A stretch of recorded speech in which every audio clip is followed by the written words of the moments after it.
here with Dale from Manchester, and you have something new you want to tell me about. Well, it's not that new, but tell me about it. It's about 6 months new. Started in January. We are doing a live call-in show now called Prometheus Unchained. Well, with a few exceptions, I totally agree with you, Dan. Which addresses LGBT issues from a liberty perspective. And hopefully we'll recruit a lot of people to New Hampshire. Well, for the uninitiated, LGBT stands for lesbian, gay, bisexual, and transgendered, correct? Yes. And I guess you started 6 months ago, and to what extent are you finding that you're able to fill a niche that no one else is filling? Oh, I think it's a badly needed niche in New Hampshire. I think there's a lot of people in that sort of spectrum who would be really receptive to the liberty message if it's given in the right way. I think me and the other hosts, I think we're well prepared to communicate that. You know, sort of bridge the gap between like libertarian ideas and liberty and maybe more liberal ideas and things like that. Well, it seems like as time goes by, you know, the liberty movement is not that diverse. You know. We don't have enough black folks in the movement, for instance, not enough Hispanic folks, but it does seem like we are doing well at outreaching and expanding into the gay community. Gay community is well represented in the liberty movement and in New Hampshire. Why do you think that is? Well, I don't know. I think there's some good outreach happening. I think there's some people here, you know, who have done a good job of reaching out to and getting the message out that libertarian ideas are good for the LGBT spectrum, you know? Yeah. That it's really good for those issues. Yeah. What's your main goal for the show? I want to reach people who maybe are hearing about the liberty message for the first time, from this, you know, hearing this perspective from the first time, who you know, actually get new people moving into the liberty movement and getting it, and sort of dispelling notions of the liberty movement as being a right-wing movement, which is really a misconception. So I think that's probably the main goal for me. I really try to tailor my language and my message to people who are maybe new to liberty. Whereas when I'm on Free Talk Live, because I have co-hosted on that some, I feel like I'm speaking a different language because I'm speaking mostly to people who are there for a liberty message specifically. Now there is, I would say, an element within this movement. Like I put up a video about the big gay dance party last year, and I've only once before, I think, ever put up a video that's gotten so many negative comments, you know, from people who claim to be sort of liberty. Oh no, we can't have that gay thing going on. Oh my God, they're gay in this dance party. Well, some of them are. Well, there are people in the movement who do identify, I think, more conservatively with a liberty bent. You know, there's those people, and I think they are terribly concerned about certain people being turned off by that or something. But I think that's the key to liberty, is live and let live. And you gotta. I mean, variety is an important aspect of that. How do you have live and let live without respecting people who want different things than you or whatever? You know, so. I think it makes, they need to calm down. Do you find that you're able to calm down interacting with them?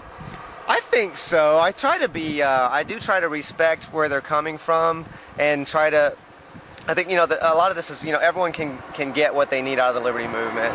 And, you know, there's nothing to fear from That's interesting. You brought up the whole win-win concept on your own. Yeah.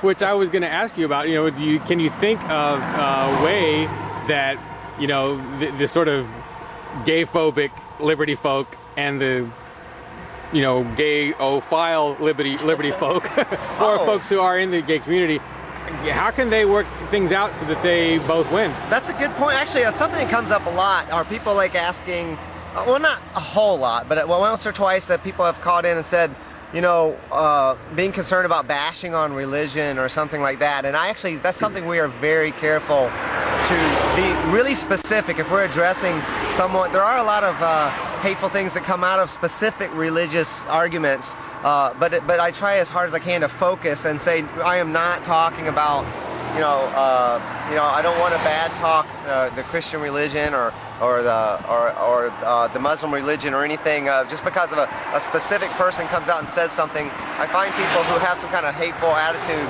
they start with the hateful attitude and then they look to the religion to justify it.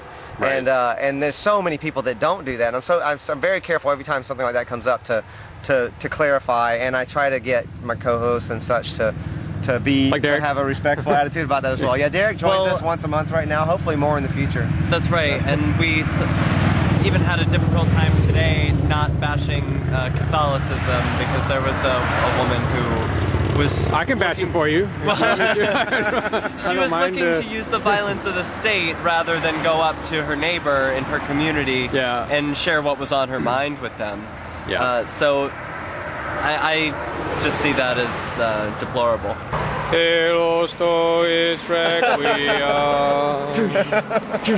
That's without, okay, so what were you saying? Well, yeah, that's just without mentioning that they're the they're the death cult, right? That drinks blood and eats other people's bodies. Well, I think that's how some of the East Indians would look at it. Well, yeah, the show for me has been mostly about entertainment and making sure that there's a medium where folks who are liberty-minded and gay can tune in and just have a good time, because isn't that what it's all about, just having a good time? Yeah. So we like to provide that content. I can speak for myself. We like to focus on keeping it fun. The message will be lost if it's not entertaining first and foremost. If people don't tune in to be entertained, then the message is lost. It's very high quality. I listened especially toward the beginning, and I like I said, I tapered off because it wasn't New Hampshire centric enough for me. But not everybody wants New Hampshire centric. Yeah, well, so. And the other thing is, I get emails a lot from people that act really surprised that they enjoy the show because they're not LGBT. Yeah. Like you have straight people calling, you have people calling in or sending us emails saying, I was really surprised that I like the show so much, and they listen regularly. So it's reaching a pretty broad audience apparently, and I'm glad to hear that. I just appreciate you guys getting out there and doing something. Can I give you the URL real quick? Oh yeah, I should have asked. I'm sorry. You can go to PrometheusUnchained.com, but the easier one is FlamingFreedom.com. FlamingFreedom.com. FlamingFreedom.com. Conk, conk, conk, conk, conk. Flaming freedom. We're at the free and protest. That's why everybody's honking. I guess they want Ian free.